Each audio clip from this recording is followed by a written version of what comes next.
তোমাদেরকে তো আগের ভিডিওতে বলেইছিলাম যে আমার ভাই নতুন গাড়ি কিনেছে। আর সেই গাড়িটা করেই আমরা আজকে সবাই মিলে ঘুরতে যাচ্ছি, বলতে পারে সপরিবারে। আর আমার ভাইয়ের বয়স অনেকটাই কম, তার মধ্যে এত বড় একটা জিনিস অ্যাচিভ করে ফেলেছে। আমরা সত্যিই অনেক খুশি। আর আমার ভাই অনেক কষ্ট করে, অনেক চেষ্টা করে, খুবই মেহনত করে, তাই জন্যই হয়তো এত বড় জিনিসটা ও অ্যাচিভ করতে পেরেছে। বলে না, সৎ পথে ইনকাম করলে সেটা তোমার কখনোই ফালতু যাবে না। আর আমার ভাইয়ের জন্য তোমরা অনেক অনেক দোয়া করো, যাতে আমার ভাই অনেক বড় বড় জিনিস এখনও অ্যাচিভ করতে পারে। তারপর আমরা চলে এলাম প্রথমেই পুরসা, আরও একটা খালার বাড়ি ঢুকেছিলাম, সেটা তোমাদেরকে আর ভিডিও করে দেখানো হয়নি। আর এটা হলো আমাদের ছোট ভাই, ও তো বলেছে আমি আরও সুন্দর গাড়ি নেবো, তো ওকেও অনেক দোয়া করো যাতে ওর স্বপ্নটাও পূরণ হয়। আর এখানে আমার ছেলে এসে তো ঘুমিয়ে পড়েছিল। পুরসাতে একটা খালা আছে, তারই বাড়ি গিয়েছিলাম।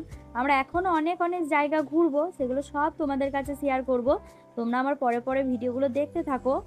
আর এখানে আমরা সবাই মিলে খালা সাহায্য করছিলাম।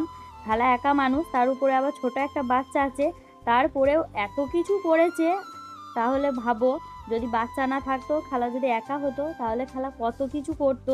আমরা অনেক অনেক গল্প করতে করতে খাচ্ছিলাম। আর তোমরা দেখছো কি, তাড়াতাড়ি আমার চ্যানেলটা সাবস্ক্রাইব করে দাও, যাতে তোমাদের কাছে আরও সুন্দর সুন্দর ভিডিও আনতে পারি।